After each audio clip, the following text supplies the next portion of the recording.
La Bolivie, un pays riche en biodiversité, en ressources naturelles et en traditions culturelles.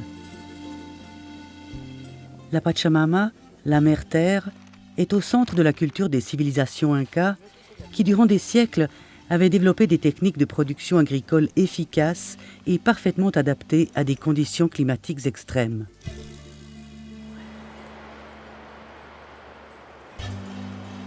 Aujourd'hui pourtant, une partie de ce savoir s'est perdue et l'absence d'innovation technologique dans la production agricole est une des principales causes de la pauvreté, de l'exode rural et de l'insécurité alimentaire.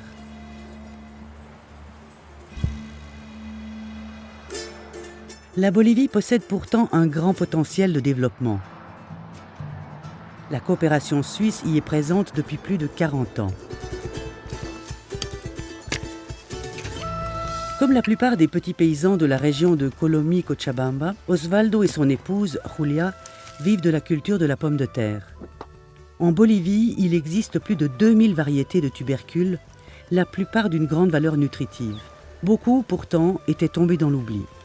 La récupération de variétés oubliées, ainsi que l'amélioration des semences et des modes de culture, sont des contributions importantes du projet d'innovation continue, le PIC, récemment créé avec l'aide de la DDC, l'Agence suisse de coopération au développement. Le projet nous a appuyés dans l'amélioration des semences de la pomme de terre Pinta Boca. Pour les autres variétés, il nous reste encore du chemin à faire. Cette pomme de terre n'attrape pas facilement des maladies. Elle est plus résistante. Elle est comme un bébé en bonne santé, tandis que les autres sont comme un vieillard qui attrape toutes les maladies possibles.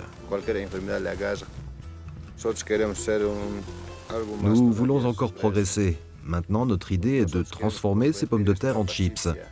On y travaille avec l'appui du projet.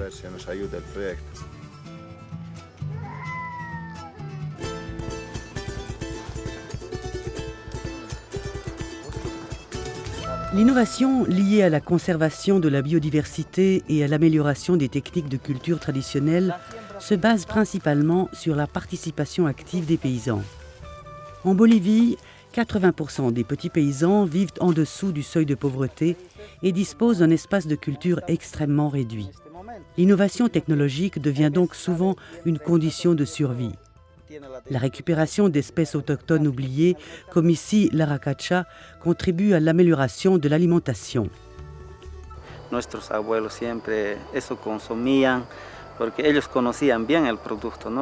Nos grands-parents consommaient ces produits qu'ils connaissaient bien, mais par la suite, ils ont été abandonnés. On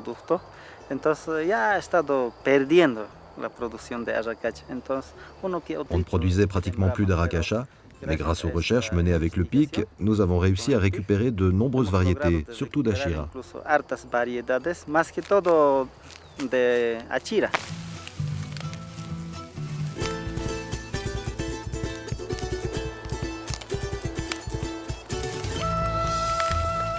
Les plateformes mises en place par le projet permettent aux producteurs d'identifier leurs propres nécessités d'innovation, mais aussi de mettre en commun des expériences trop souvent isolées et sans relation entre elles.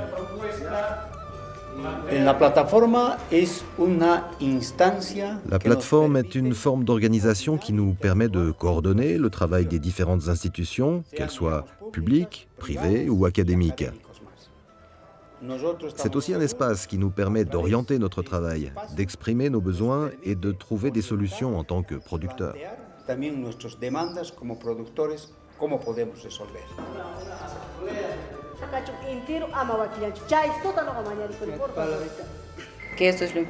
C'est ce que nous avons toujours exigé, que les résultats de tout projet de recherche et de toute innovation parviennent jusqu'aux producteurs et ne finissent pas dans un placard.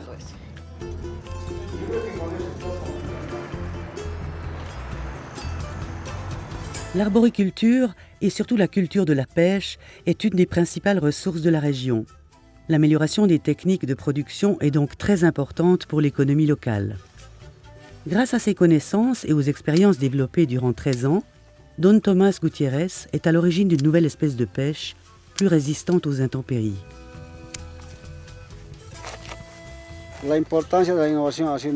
L'innovation a été très bénéfique parce que nous n'avions pas de variétés résistantes au gel. Nos variétés traditionnelles se sont affaiblies avec le temps et sont devenues très vulnérables au gel. Mais celle-ci s'est révélée résistante. C'est pour cela qu'elle a eu beaucoup de succès et de demandes dans tous les départements de Bolivie.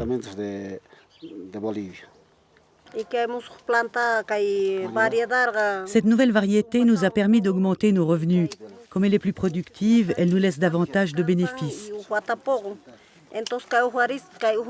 Avec ça, on peut investir davantage dans notre exploitation et aussi dans l'éducation des enfants.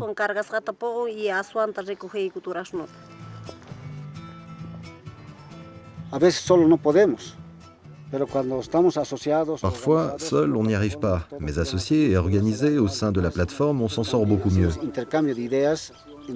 Souvent, on organise des échanges entre producteurs ou avec des agronomes. On visite des plantations, on échange des idées. Et ainsi, on apprend beaucoup de choses. Membre actif du programme d'innovation continue, Don Thomas met le résultat de ses recherches à disposition de tous les producteurs de la région. Il est fier d'avoir inventé la première variété de pêche bolivienne qu'il a baptisée TGB. TGB signifie Tomás Gutiérrez Benavides. C'est qui? C'est moi-même.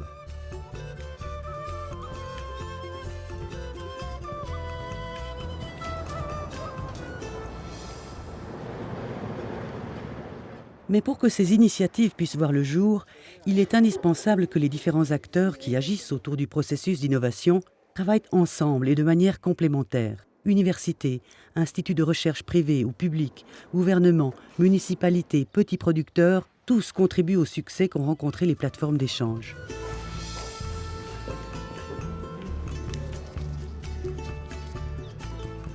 À une année de sa mise en marche, le PIC n'en est qu'à ses débuts, mais son succès est déjà apparent. 7 plateformes, 11 projets en exécution dans 5 départements du pays, dont bénéficient indirectement plus de 10 000 familles. De nombreuses espèces autochtones, améliorées ou récupérées, trouvent aujourd'hui sur le marché une demande croissante et certains produits commencent à être transformés et commercialisés à une plus grande échelle.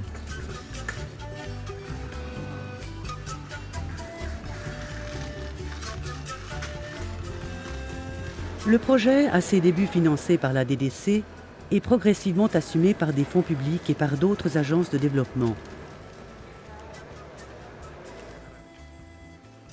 Mais son véritable succès réside dans l'appropriation à tous les niveaux d'un modèle qui part toujours des nécessités des producteurs. Un modèle qui répond à des besoins réels et qui ouvre des perspectives de développement jusqu'ici inexploitées.